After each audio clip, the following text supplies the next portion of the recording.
Come on out. Come over here. Come to me. Come to me. You're okay. Come here. Come on out. Come on out. Let's go. Let's go. Let's go.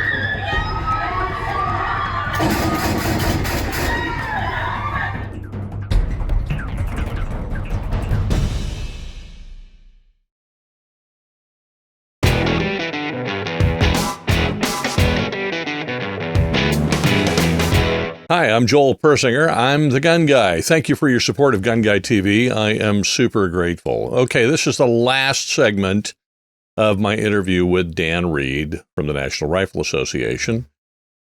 And this is the segment in which we get to tell people to get their butts off the couch and get into the fight. In the last few days, just in the last week, really, we've seen Tucker Carlson's first episode on Twitter.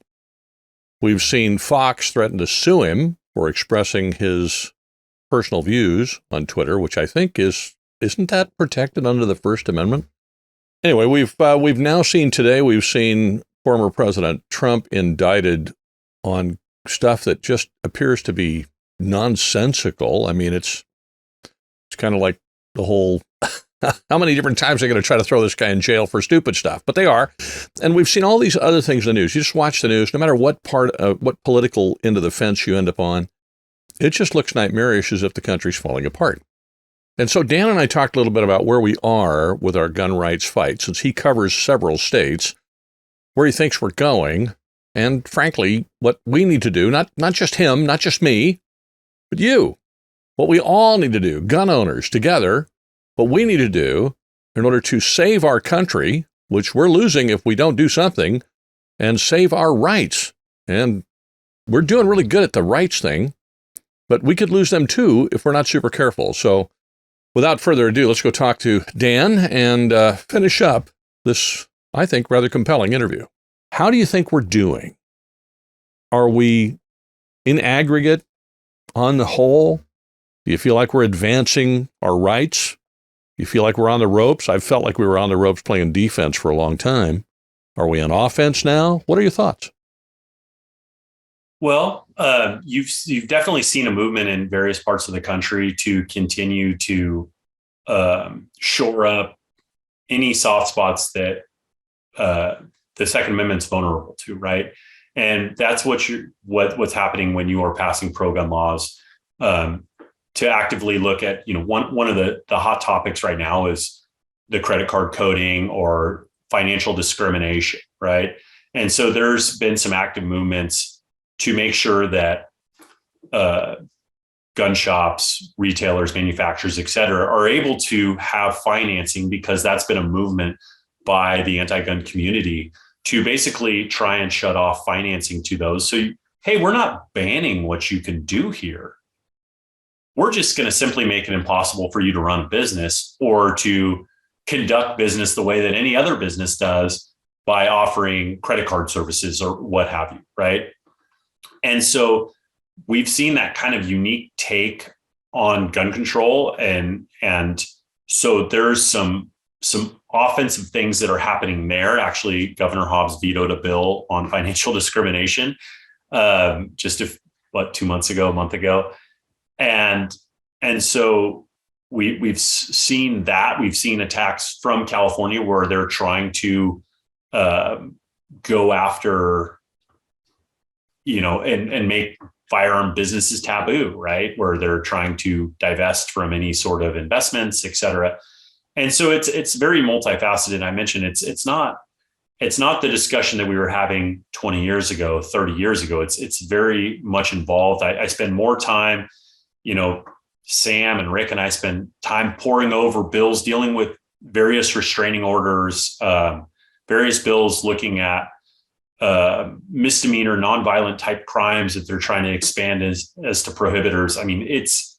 It's evolved a lot. We are doing well. The courts are something that we've had to rely on a lot in some states. And with this Bruin decision and a very clear standard on how Second Amendment cases should be treated moving forward, we're optimistic, right? It's something that the legislature definitely in some states, especially like the Californias of the world, have been pushing back on. But as these opinions are coming out, there's going to be a time of realization that, hey, this is an enumerated right, and it deserves protection and the appropriate level of scrutiny applied to these laws. And the idea that you could say, well, this is in the name of public safety, with no support, with no evidence showing, history and tradition of this type of restriction, those are going to fall apart. And so this is something that we in committee are constantly reminding lawmakers of. And when given the opportunity, when we do get questions, when we're able to go beyond those 2 minutes where you barely have time to say your name and give your top 2-3 bullet points, and the discussion goes, you realize that when you have a fair discussion on this, it's to our advantage, right? The important thing is that people are engaged. You can't just sit back and say, oh, this is for the courts, because legislators do pay attention. And if you're winning your district 80-20, because, half people say, well, my vote doesn't matter.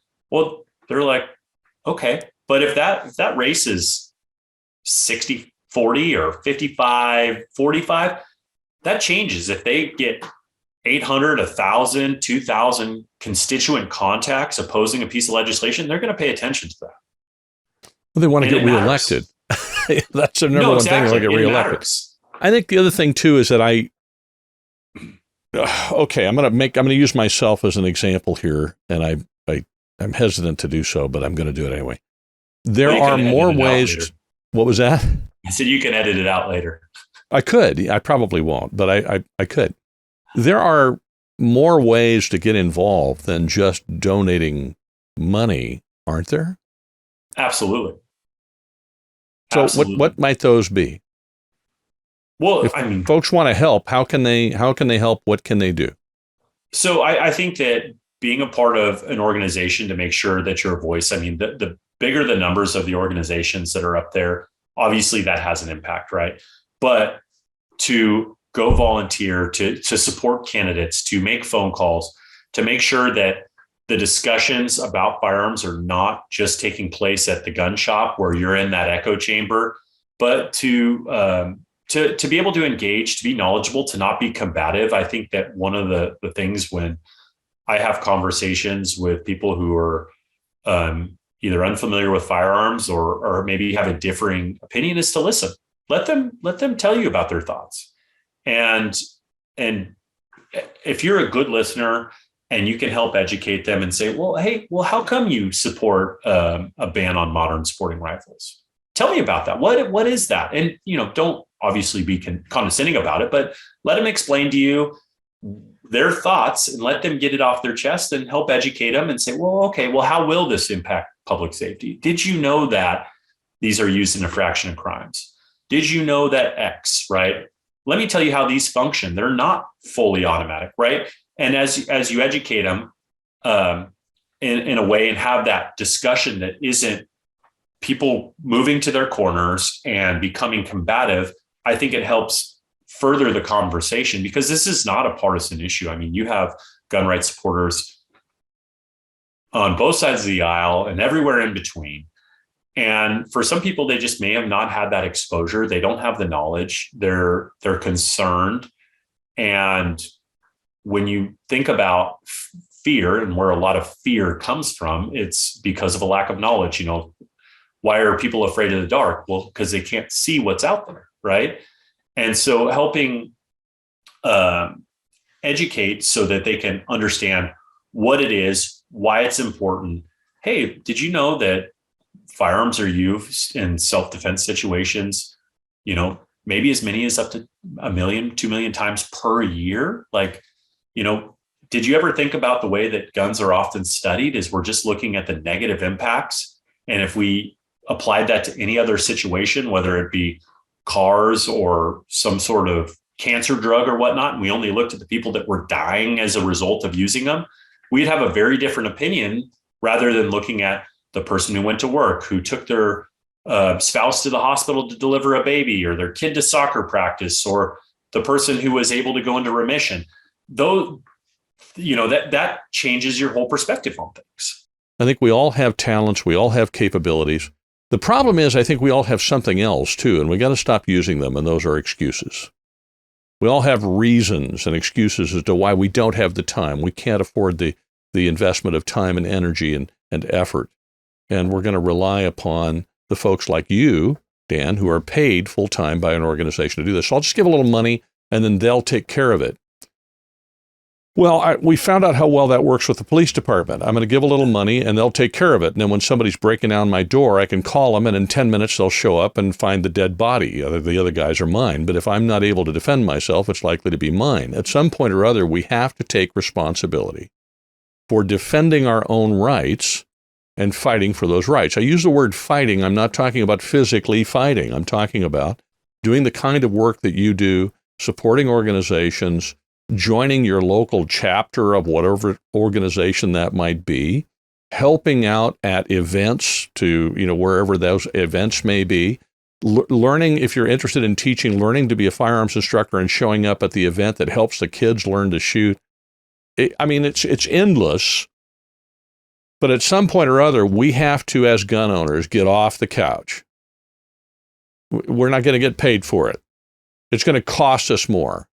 It's going to cost us money. It's going to cost us time. It's going to take effort. Okay? I'm a father. I'm a husband. I'm a grandfather. I'm a business owner. I'm busy, very busy. And yet I can come up with the time to do this because I make the time to do it. I'm also taking all the other responsibilities I've got. If I can do it, anybody can do it. Anybody can do it. Take the talent that you have, whatever, if you're watching this, and use it to benefit the fight. Use it to help Dan. Use it to help Sam. Use it to help Rick. Use it to help your state organization in Nevada or Arizona or Utah or Tennessee or wherever you are in the country. Because if we all do that, then this man and men like him are not shouldering the whole burden all the time. We got to get to the point where we're engaged in the fight. So anyway, I'm preaching here to the choir, I realize. No, and I think those are excellent points. And volunteering doesn't just mean knocking doors or whatnot. I think that was an excellent point to make is what's your skill? What's your availability? I mean, sometimes people are intimidated by volunteering because they do have a busy life, right? And, I look at my own life and, I coach Little League. I've got 3 kids. I've got a lot going on, job, this, that, and the other thing. And if you can carve out a little bit, maybe it's an hour a month, maybe it's an hour every 6 months, maybe you're retired and you've got a whole lot of time and this is where you're getting a chance to give back. But the benefit is to all of us, because when Sam or Rick or myself or whoever is up there testifying, it's not because it's us, it's not because of anything that sets us apart. It's because we're representing a group of people that are engaged, that care about this subject matter. Thank you, Dan, very much for coming on the show. You're going to be on the podcast with us, right? Yes, I'm going to do jump it. On it. Yeah, well, I told Rick and Sam and Pete you were going to be on the podcast, and Rick was like, yay, we're going to have lots of fun. So we're looking forward to having you on the podcast with us. No doubt. You'll be part of the crazy gun-owning Hollywood squares, which is actually quite fun. So I'll make sure that you're aware of when the next one is. We'll work it out so that you can be on it. Is there anything, we talked about a lot, is there anything that we should have talked about that we didn't? We could spend weeks nonstop talking about all the different areas, but I think this was a great opportunity to kind of give a flavor of what's happening today. Obviously, there's a lot going on in the courts, and there will continue to be action in the courts, and we're excited about them.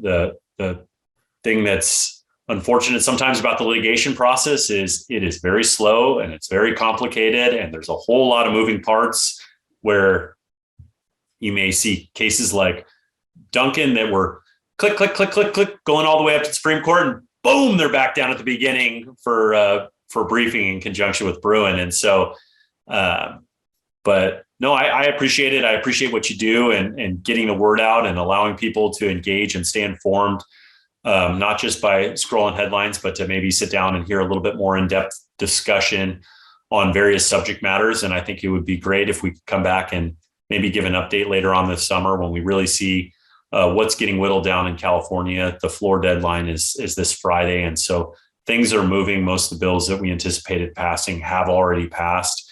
And I think the one that's probably on the forefront of most gun owners' minds right now is SB2, which is the concealed carry reform bill. Yeah.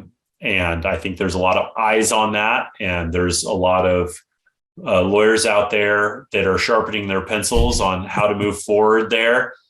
And also the excise tax bill, and to see whether that's going to have the support in the legislature. It's something that has come up several times over the years, and they continue to reintroduce it and re-pursue it.